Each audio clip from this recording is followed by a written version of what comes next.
Good morning and welcome to the programme. This week we're continuing our series of features on motor racing, and I am delighted to welcome to the show David McWilliams, widely recognised as the most knowledgeable motor racing historian in England. We've invited David in to talk to us about what is probably the most famous and prestigious motor racing championship in existence today. That is, of course, Formula One. David, Formula One is now a massive racing franchise, but how did it all begin? Well, Formula One has its roots in the European Grand Prix Motor Racing Championship, which began in the 1920s. After World War II, the Grand Prix was transformed into a new championship format, the one we are familiar with today, Formula One. The formula stands for the rules which all the drivers and manufacturers must respect. The one signifies that this racing championship is regarded as the best in the world. The first World Championship race was held in 1950 at Silverstone in England. It was won by Italian Giuseppe Farina in his Alfa Romeo. Farina narrowly beat his teammate Juan Manuel Fangio of Argentina to the title, yet it was Fangio who would go on to dominate the sport for the rest of the decade, winning 5 World Championships. As the years went by, the sport became a global phenomenon and grew from strength to strength, becoming the biggest commercial sport on the planet. There's no doubt that Formula One is big business today, David. But what about the real heroes, the great drivers of Formula One, past and present? Who stands out as the best, in your opinion? That's an almost impossible question to answer, but I could narrow it down to 3 or 4 amazing drivers. Take your pick from any one of them. I'll start with the Grandmaster of Formula One, the great Fangio, who I've already mentioned. He dominated the sport throughout the 1950s, winning 5 titles in all, his first in 1951, his last in 57, a record that stood for 46 years. Indeed, he was the first multiple championship winner. Fangio was a fiery and spirited Argentinian who never gave up. His greatest moment came in winning the 1957 championship when he came back from a disastrous pit stop to recover a 30-second deficit and take the championship on the last lap of the last race of the season. That was, of course, to be the last time he'd win the title. Another undoubted great is Brazilian Ayrton Senna. Senna won the world title 3 times, the first being in 1988, the last in 1991. Tragically, he died in a race crash the year after, to the dismay of millions of fans watching the race unfold live on TV. Senna was best known for his skills driving in the wet, and he won the Monaco Grand Prix on what is regarded as the most difficult racecourse in Formula One, more times than any other driver. Perhaps because of this, he is regarded as the most naturally gifted driver to have ever sat behind the wheel. Another very talented driver was Frenchman Alain Prost. Prost won the driver's title 4 times during his career. His first title victory came in 1985 and his last arrived in 1993. Of course, Prost will always be remembered as the driver with the 3rd highest number of championship victories, and perhaps even more for the fact that he was a great rival of Ayrton Senna. Those two had many great battles. Last, but not by any means least, Michael Schumacher is the most recent of these driving greats who deserves a mention. His first title was won in 1994, and he continued to dominate Formula One until he won his last title in 2004. Schumacher holds many driving records, including most drivers' championships, race victories, fastest laps, pole positions, points scored, and most races won in a single season. He is also regarded as the greatest driver on paper, having won 7 world titles. It sounds like Schumacher is in a league of his own. Is he not clearly the best then, David, based on his record? It's not that simple, unfortunately. These drivers all raced in different eras with different cars and under different circumstances. I don't believe we can say one was the out-and-out best, but rather that each was the best of his time. That's praise enough.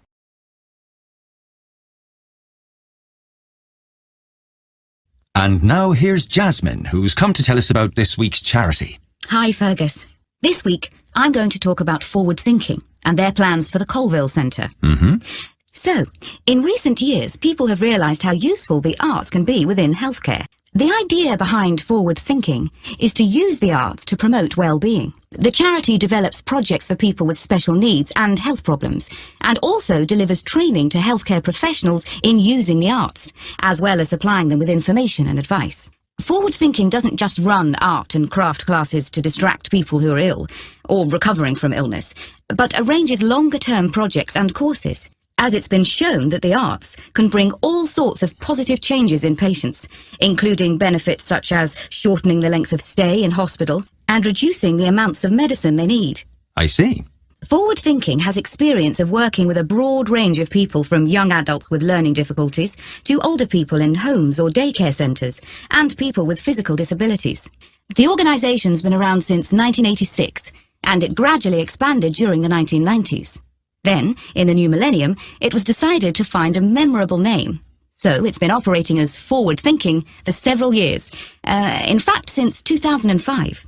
It's quite a locally based charity, mainly for people in the southern part of this region, which includes all rural and urban communities outside the city of Clifton, which has its own organisation. There are, of course, some similar charities in other parts of the country, in London and so on. And what's the present fundraising in aid of? Yeah, well, the charity needs funding in order to buy the Colville Centre. This is a former village school, which was built in 1868. It was modernised and refurbished by the present owners last year, so it's ideal for art classes and for small social events, performances, seminars and so on. Forward Thinking is fundraising to purchase the building so they can use it to continue running classes and so on for the general public, and eventually also for some of the people they help. Right. So, can you give us a few ideas about what classes people might do there? Is it all art classes? Well, there are some very good art classes, but there are lots of other things going on as well. So, for example, there's Learn Salsa with Nina Bellina's team. They say that salsa is an easy dance to learn. It's also an excellent form of exercise, according to Nina. And that class is for both men and women, of course. It's ideal for beginners and what they call refreshers. That's £100 for 10 sessions. Then, another class is called Smooth Movers. It's with Kevin Bennett, and it's for you if you don't have the same energy levels as you used to when you were a teenager. It's a gentle exercise class, geared to the needs of whoever is in the group in a particular session. And Kevin is qualified to teach classes to people getting over injuries and so on, and balance training. That's £60 for 10 sessions. Then there's a day called Art of the Forest with Jamie Graham, where you discover Upper Wood, a short walk from the Colville Centre, and learn how to design in 3D with natural materials. It's an unusual and exciting way to be creative. Jamie is an artist, with a background also as a country park ranger. Oh. For this day, youngsters must be accompanied by a parent or guardian, and the costs are adults, £40, under 14s, £10. But it's best value at £80 for a family of 4. The next one is The Money Maze, and this is a series of talks by Peter O'Reilly, an independent financial advisor. He gives advice on family finances, things like everything parents need to know about managing the costs of bringing up children, sending them to university, and actually also about care for elderly relatives. It's £10 per talk, which will all go to support forward thinking. And as a final example of what's on offer, there's Make a Play. That's for 8 to 14s, and this activity is such a hit that it usually sells out within days of being announced. Basically, what you do is write, rehearse, and perform a play in just 2 days, and it doesn't require any previous experience. I gather there's lots of fun and silliness along the way, and the best bit, perhaps, is that there's a performance for family and friends at the end. It's just £50 for 2 days. Pretty good range of activities, I think, and all raising money for a good cause. Yes, and the all-important contact details are colville@forwardthinking.org.uk or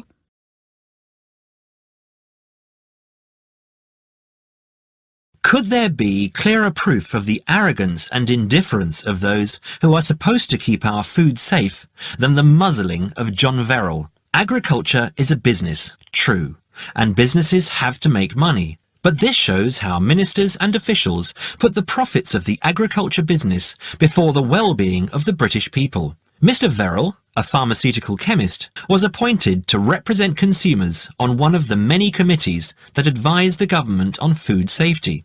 When he tried to do his job, though, and wanted to warn ministers of a danger to children's health, he was refused permission to do so. The danger comes from hormones given to cattle in the USA and some other countries to make them grow faster. They speed up the animal's development to maturity, thus making meat production more profitable. There have, however, long been fears that the hormones have horrendous effects on the people who eat them, causing diseases as serious as cancer. Once these hormones were used on British cattle too, but over 20 years ago they were banned in Europe for being too dangerous. Indeed, so concerned is the European Union that it banned imports of hormone-fed beef years ago, much to the fury of the US government, which wants to sell it all over the world. Several years ago, the USA and Canada asked the World Trade Organization to declare the ban illegal and to punish Europe for failing to lift it. The WTO, with its long record of refusing to let environmental or safety concerns interfere with trade, agreed, imposing fines of more than $120 million a year on the EU for its refusal to back down. The British government now backs the Americans, claiming that there is no proof that hormone-fed beef does any harm. This is where Mr. Verrill comes in. He is very angry with the government, especially as their claim comes out just after a Danish study shows that growth hormones are 200 times more dangerous than was previously thought. Worried by these findings, Mr. Verrill spoke to government representatives, who did nothing.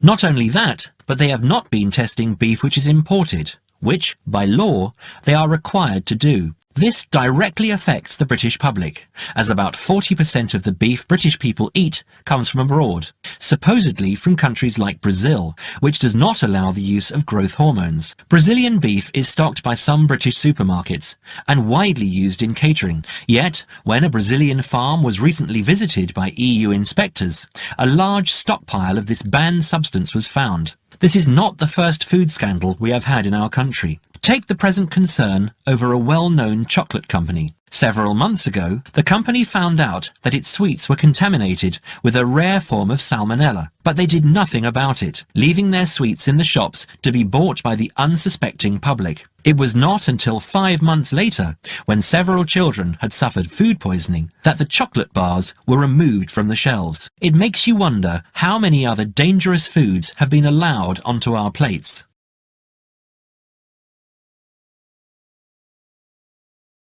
Welcome to the Freeman Travel Services website. We appreciate your visit. Please listen to this introductory webcast for general information. You can click another link at any time. For webcasts in other languages, like Spanish or German, please click on the links above the media player. From this website, you can access audio information on our latest travel offers. If you have already made a reservation with us previously and would like to check on its status, please click on the reservations link in the upper right-hand corner of the page. We also have information regarding our new line of Extreme Tour packages.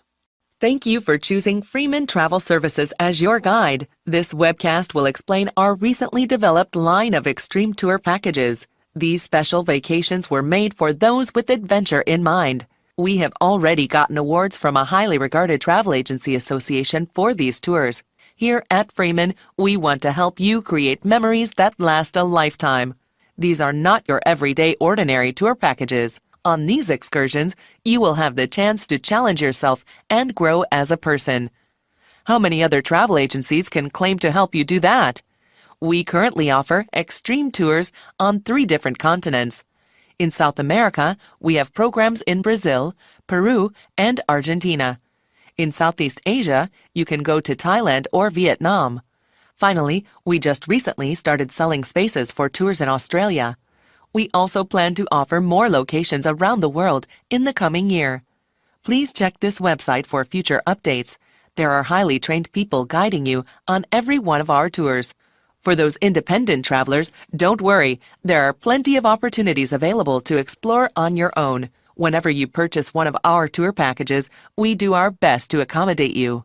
Round-trip airfare to your destination is included, along with any accommodation and transportation needed in that country. We don't include food or any sort of entertainment in the price. We know that our customers often want to discover these things by themselves. Following is a brief summary of some of the tours that we offer. Peru is home to an ancient civilization.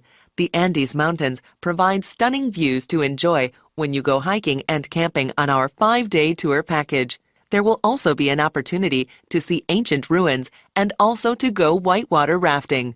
The people in Peru are very friendly, and you will not forget their generosity and warm hearts.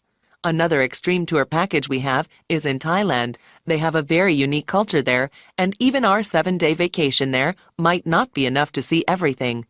The tour includes an overnight stay on a riverboat, parasailing, and a visit to one of Thailand's biggest cities, Chiang Mai. We also have an excursion to an elephant ranch that you do not want to miss. Finally, we have something really special for you in our newest vacation package in Australia. We have over 2 weeks of activities, that is 14 days, which take you from the Gold Coast to the Outback and to some of the continent's most exciting places. Go on this tour if you want to scuba dive with thousands of tropical fish at the Great Barrier Reef, see the awesome beauty of Australia's deserts, and party in some of the best clubs and bars in the country. Thank you for considering Freeman Tours. I invite you to look at the comment board on this website. There you can read the testimonials of all the people who have gone on our tours.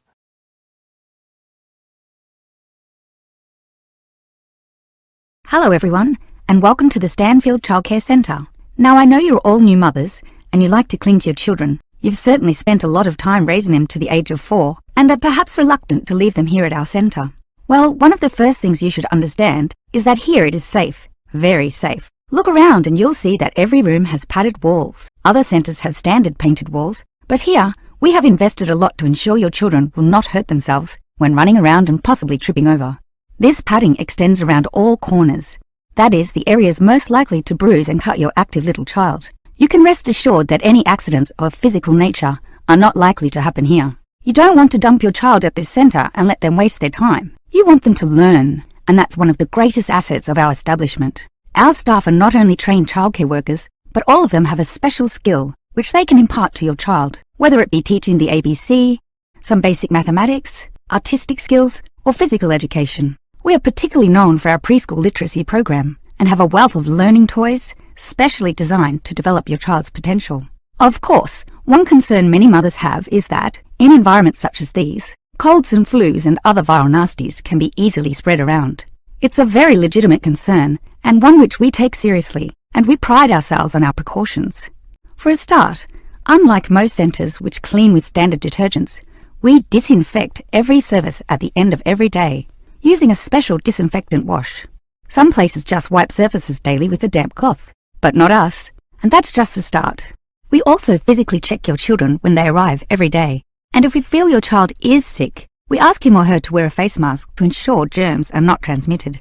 If your child is noticeably sick, then we ask you to take them back home to recover. This might sound a little unkind, but we hope parents can understand that these measures are for the benefit of all.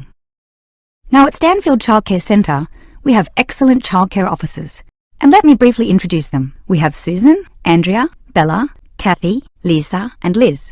They're all fully trained and come with some individual assets which make them even better. Bella, for instance, knows children very well, having worked here for 5 years, and Kathy has her own family, 2 little girls, so she can talk to you with first-hand knowledge of what it's really like to raise children.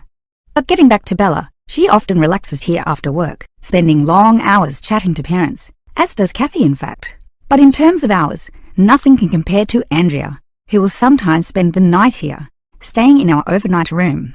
Why? Because this centre is very friendly and simply a great place to be.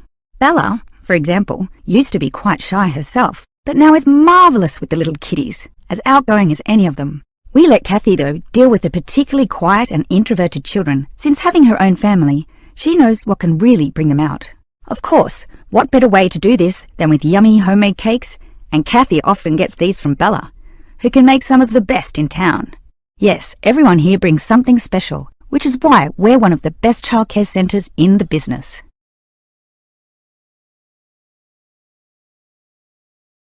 Welcome to Orientation Week. Today I am here with the captain of our school's women's gymnastics team. Her name is Elizabeth Rain, and she is a 4th-year student. I hope you can all see her as an example of a responsible student and athlete, a role model for everyone. Hi, Elizabeth. Thank you for stopping by our Orientation Week. Thank you for having me. Welcome to our university, everyone. If there are any of you thinking about joining our school's athletic program, I would strongly encourage you to do it. Being a part of the gymnastics team has been one of my best experiences during my time at this school. It has taught me so much about teamwork and friendship, and has even taught me how to improve my academics by prioritizing my time. I have some questions that I am sure the students will want to know the answers to as well. First of all, how did you find the time to do well in classes as well as train for gymnastics? Prioritizing is the key. You must be very organized. Every day I wake up and I know what I must do for the day. I plan things in order of importance. For example, if today I have a competition for gymnastics in the afternoon, then I know I have to finish my homework and studying in the morning. In other words, keeping an organized schedule of your priorities is very important. Can you explain to the students a little bit about your study habits? I usually try to take classes that I'm interested in. This way, I have no excuse not to study because I chose the classes out of my own preference. I separate my study time by class. For example, if I have 5 classes for this semester, I will study for 1 class a day from Monday through Friday, and then review for all of them on the weekend. I won't try and study for all 5 of my classes at one time. It is too hard to do that, to remember everything and not feel like you are going crazy. It is very important to focus the time that you set aside for studying. I do not study with the television on. I try to keep away from all distractions, because I find that I learn better that way. But of course, how each individual will study depends on each person. That sounds like good advice. Let's talk a little bit about your gymnastics career. How long have you been doing this sport for, and what has been the best moment of your college participation? Well, I've been participating in gymnastics since I was a kid. My parents got me involved in the sport, the best moment. I would have to say that there is not one single instance that stands out in my mind as the best moment, but more of a whole experience. My first year in university was definitely one of the best years of my life. I met my best friends that year and really learned to grow up and be independent. Our team went to the national championships that year, and it was an incredible experience, so I would count the whole year as my best experience in college. How about the worst moment? It is true, everyone goes through bad experiences. My worst experience would have to be the fall of last year when I broke my wrist. I was unable to participate in sports for the remainder of the year and had to learn how to write with my left hand. I guess when I look back at it though, even though I wouldn't wish this to happen to anyone, this experience definitely made me stronger as a person. It taught me to look at life with a new perspective and to really value the friends and family that are important and close to me. Thanks for your time, Elizabeth. Do you have anything else you want to tell the new students? Just have a good time. Don't stress out too much, but be responsible for your actions. Work hard and play hard. That's my motto for life.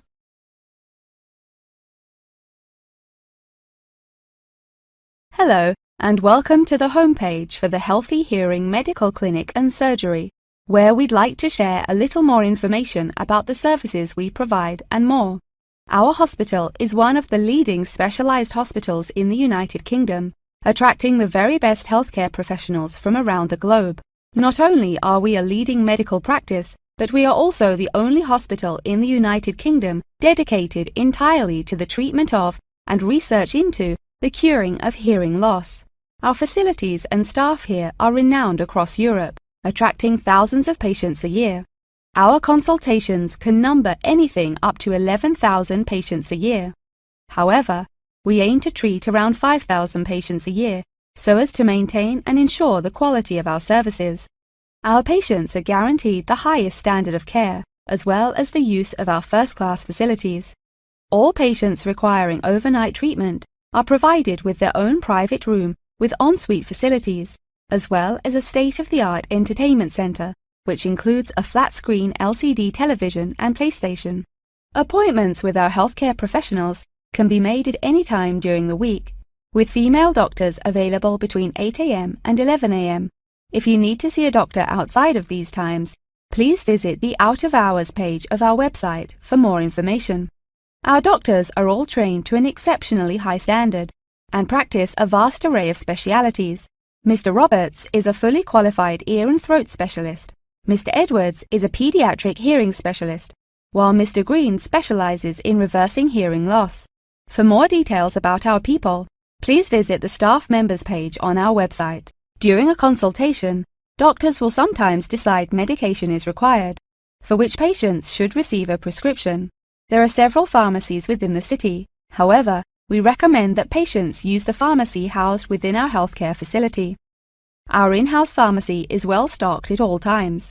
Our products are competitively priced, and our pharmacists are on hand to help and advise from 8 a.m. until 10 p.m. from Monday to Saturday, and from 9 a.m. until 12 p.m. on Sundays.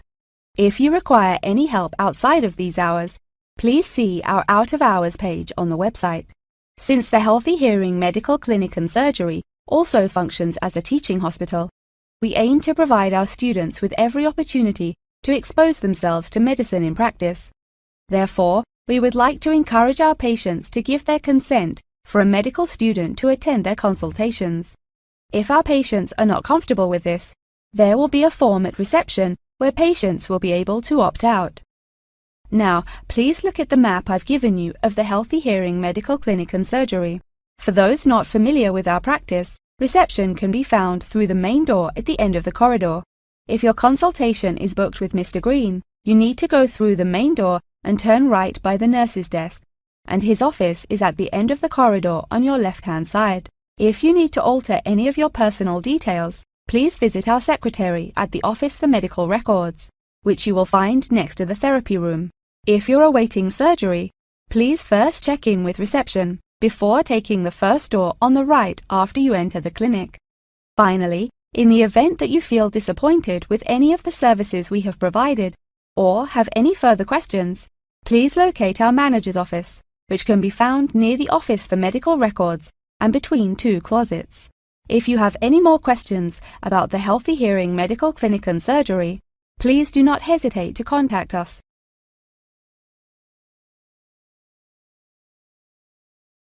Last week, Mr. Jenkins spoke to you about home security. My name is Malcolm Fletcher, and tonight I'm going to talk about personal safety when driving and fire safety in the home. Of course, we shouldn't go around perpetually frightened of all the bad things that might happen to us, but there are some sensible precautions that we should all take to avoid getting hurt. You probably know already that a great number of serious assaults occur in the vicinity of motor vehicles. You should always be alert when walking to your car and check the rear seat of your car before getting in. This is especially important in isolated parking areas or the far corners of major shopping complexes. Once inside your car, get into the habit of locking the doors. Always keep the windows up and the doors locked, especially if you're travelling alone. If at all possible, steer clear of isolated roads after dark. Even with all the high-tech communication devices we have today, many serious crimes are committed on lonely back roads. Make sure your vehicle is mechanically sound, and ensure you have adequate fuel in the tank at all times. If your vehicle does break down in a lonely spot, lift the bonnet, and then lock yourself inside the car and call for help on your mobile phone. Never, under any circumstances, leave your vehicle and go with a stranger to seek help. It is better to wait for the police or some other emergency vehicle to stop and offer assistance. Of course, you should never pick up a hitchhiker. Some of the most serious crimes committed in this country have been a direct result of this foolish practice. If you think you're being followed by someone in another vehicle, ideally you should drive to the nearest police station. But if there isn't one within easy reach, drive to the nearest open service station or shop, or the nearest occupied house. Now, we are lucky enough to have a police station in this area. Do any of you know where it is? Look at this map on the screen, and I'll show you how to get to it from the community centre where you are now. Then, when you get home, you can work out how to get there from other directions. From the community centre, go along Bayview Street toward Maiden Avenue. At the roundabout, take the second exit onto Lee Street. Go past the medical clinic, and at the next roundabout, take the first exit onto Moore Street. You should continue on Moore Street until you have passed the little block of shops on the left and the church on the right. Stay on Moore Street until you go over the bridge, and then turn right into Canal Street. You'll find the police station on the corner of Canal Street and Cockleshell Court. Now let's move on to fire safety. Before I talk to you about safety precautions and procedures, I'd like to mention some of the effects of smoke and heat on humans. There are 4 ingredients of fire, namely oxygen, fuel, heat, and chain reactions. Almost all materials burn, and most household goods burn very easily. The air we breathe contains about 21% oxygen. As fire burns, it consumes oxygen, thereby reducing the oxygen content of the air. When that is reduced to 15%, oxygen deficiencies in body tissue cause an impairment of muscle control and dexterity. At between 10 and 14%, judgment and reasoning are affected. Oxygen reduction to between 6 and 10% results in unconsciousness, and breathing stops. Sounds scary, doesn't it? But that's not all you have to worry about. Many materials in the home give off toxic gases as they burn. The main toxic gases are carbon monoxide, carbon dioxide, hydrogen sulfide, and nitrogen oxide. Carbon monoxide is an invisible and odorless gas produced in all fires. It takes up the place of oxygen in the blood, thereby reducing the supply of oxygen to the brain. The effect of carbon dioxide is to increase the heart rate and stimulate the rate of breathing, causing an increase in the intake of other toxic gases, which contributes to, amongst other symptoms, serious oxygen deprivation. Hydrogen sulfide, on the other hand, affects the nervous system, causing dizziness and pain in the respiratory system. It does occur naturally in volcanic gases and hot springs, and it also results from the bacterial breakdown of organic matter. You're probably familiar with it. You know, it has that characteristic odor of rotten eggs. But make no mistake, in large concentrations, it's deadly. Lastly, nitrogen oxide is another extremely poisonous gas at high levels of concentration, which deadens feeling in the throat and lungs, causes swelling in the throat, and a build-up of fluids in the lungs.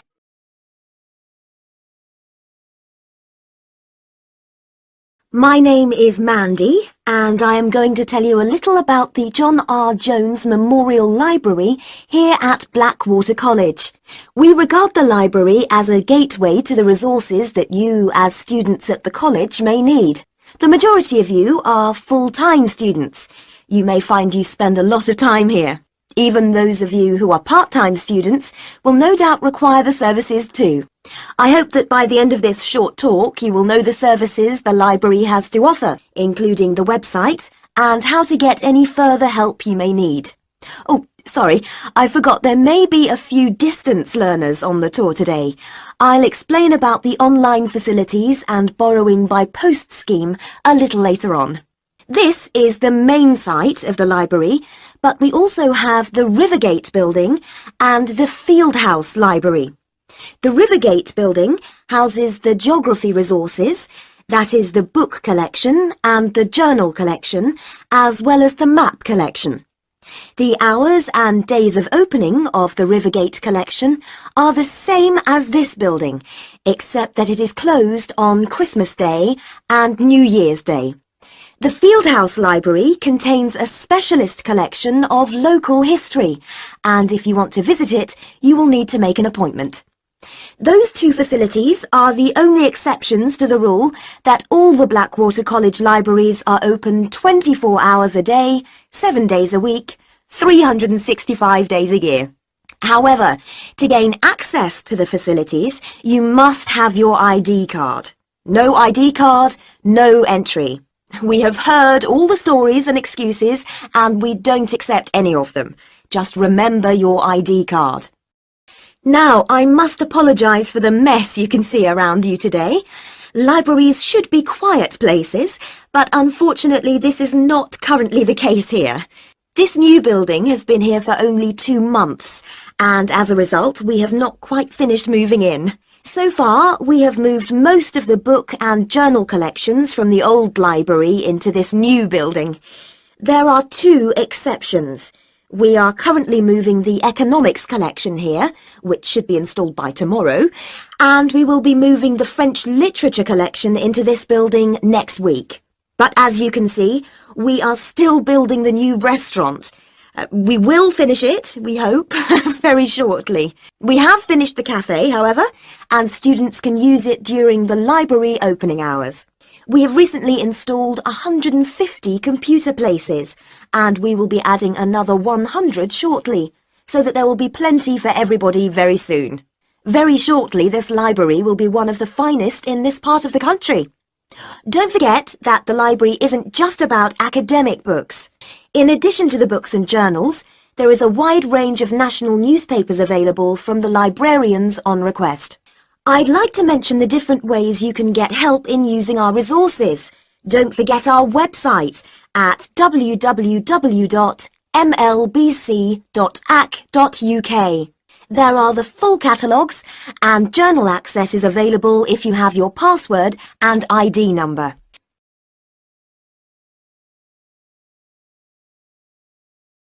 Good afternoon and welcome to the programme. Today we have a special programme about the history of tennis in this country, and we also have Steve Mackay in the studio, the all-time great British tennis player, to give us the lowdown on some interesting facts about the sport and other great tennis players. Steve, obviously tennis is one of the most popular sports broadcast on TV today. Can you tell us about the early days of tennis? Well, the medieval form of tennis is known as real tennis and eventually became lawn tennis, which is what we know today. Real tennis changed over 3 centuries from an earlier ball game played around the 12th century in France. This had some similarities to handball. People would hit a ball with a bare hand and later with a glove. People say this game was played by monks in monasteries. By the 16th century, the glove had become a racket. Real tennis spread in popularity throughout royalty in Europe and was the most popular in the 16th century. It's amazing how the sport has changed then over time, and how technology has helped to advance it with the state-of-the-art tennis rackets that we have today. So, what about the players who will go down in history as the best at this sport? Who do you think will be remembered on the Wall of Fame? Well, obviously I have many favourites, and all tennis players have different styles and will be remembered for different aspects of their game. The first player, though, that has to be mentioned is the great Bjorn Borg. He will go down in history due to the fact that he won 11 Grand Slam singles titles between 1974 and 1981, 5 at Wimbledon and 6 at the French Open.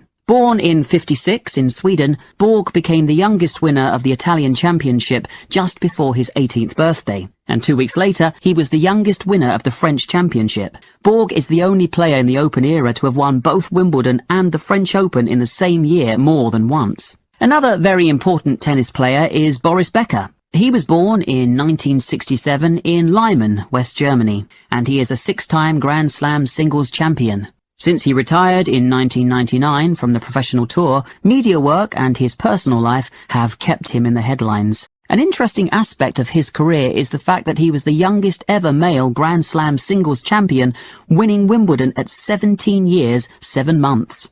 Moving on to our next great player, we have Pete Sampras. He was born on August the 12th, 1971 in Washington, D.C., and during his 15-year career, he won 14 Grand Slam men's singles titles. His flair for the game was evident at age 3 when he discovered a tennis racket in the basement of his home and spent hours hitting balls against the wall. His parents are of Greek origin. He has given some truly unforgettable performances on the court over the years. The final player I will mention is the great Andre Agassi. He was born on April the 29th in 1970 in Las Vegas, Nevada. During his career, he won 4 Australian Open titles, 1 French Open, 1 Wimbledon, and 2 US Open, which gives a total of 8 Grand Slam titles. An interesting aspect of his career was that he turned professional at the age of 16, and his first tournament was in La Quinta, California. He won his first match against John Austin 6-4, 6-2, but then lost his second match to Mats Wilander 6-1, 6-1. By the end of the year, Agassi was ranked world number 91. These players really have achieved a great amount in their lives, and they will be talked about for years to come, especially when the Wimbledon Championships come round in June. Steve, which one is your ultimate favourite? Oh, I just can't answer that. They all evoke great memories in the world of tennis, and they have all contributed so much to the game. Their names will always be inscribed on the Wall of Champions.